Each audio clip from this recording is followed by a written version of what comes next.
Well, welcome back to part two of Writers Crossing Boundaries, my other book. And today I thought I would read a satire I wrote. I wrote this in Philadelphia in around 1998, 1999, just before I went down to Washington, D.C. As an 18th century literature specialist, I particularly loved 18th century satire, and I'll be reading you some of my commentaries that I wrote on several 18th century writers a little later on.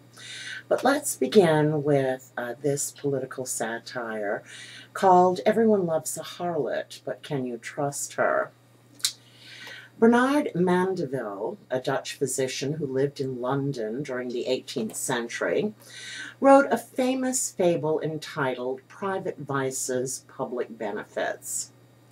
In the fable, Mandeville proposes that the profligate and most mischievous people in society actually render economic good for the public, and that a healthy society requires a ration of private vice.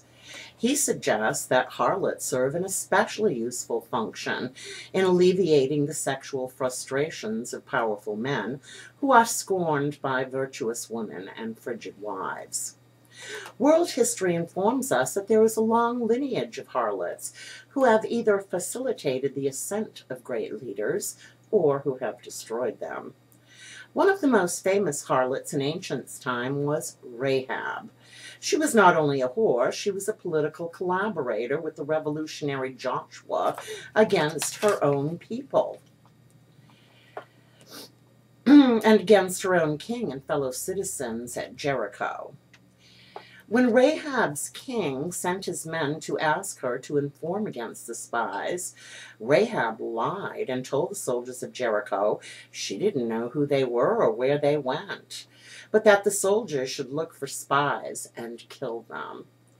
Of course, Rahab lied to the king and soldiers of Jericho because she had heard of the power of Joshua, and she was afraid that she would perish with the already doomed people and city. She made Joshua's spies promise they would save her and all her relatives when they besieged and overthrew the city. She enabled the spies to escape undiscovered and unharmed. She tied a red cord to her window so that Joshua's soldiers would know what one house to leave unharmed when they came to destroy the city. And indeed, Rahab and her house survived the slaughter. Afterwards, they lived with Joshua and his people for the rest of their lives in prosperity. Now, I'm not about to propose that the biblical story of Rahab should not be taken seriously. Rahab is certainly a biblical heroine, for she did side with the truth, as truth is perceived.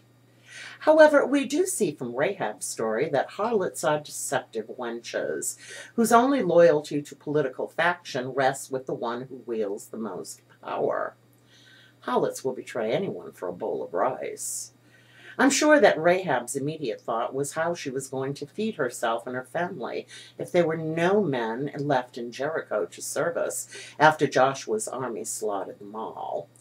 Most of all, Rahab did not want to die, and so her propensity for self-survival was rewarded. A really duplicitous and despicable harlot was the woman Delilah. She became a lover to Samson, an anointed judge, and the strongest man of the ancient world. She betrayed Samson to his Philistine enemies for 1,100 pieces of silver, as her Philistine friends wanted to destroy the source of Samson's strength. Samson eventually caved in to the harlot, and he revealed his secret after she played the old head game, "If you really loved me, you tell me all your secrets." Of course, Samson was stupid enough to believe that the harlot really loved him. She only wanted fame and fortune. Samson shared his secret. His hair was cut, he lost his strength, his eyes were cut from his head, and he was sent to prison.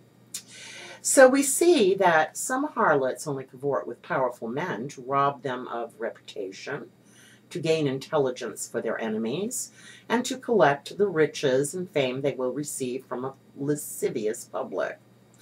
Of course, the commerce involved in such scandals, according to Mandeville's theory, will only boost the economy with book sales, television interviews, etc., a result not entirely disadvantageous for the public economy. Jezebel was a harlot of another ilk. She was married to the king of Israel, and she was a bit of a power-hungry pagan. Jezebel killed all the prophets in the land because they threatened her power. Unfortunately, Jezebel came up against the wrong person when she threatened the life of the great and powerful prophet Elijah, because he endangered her political power. Her life ended when her body was thrown into the streets and was eaten by dogs, an event fulfilling Elijah's previous prophecy and curse upon her. So we glean from this story that not all harlots are sexual whores, but some harlots are political whores. Harlots for power. Well, thanks for tuning in. I'll be filming some more in just a few minutes.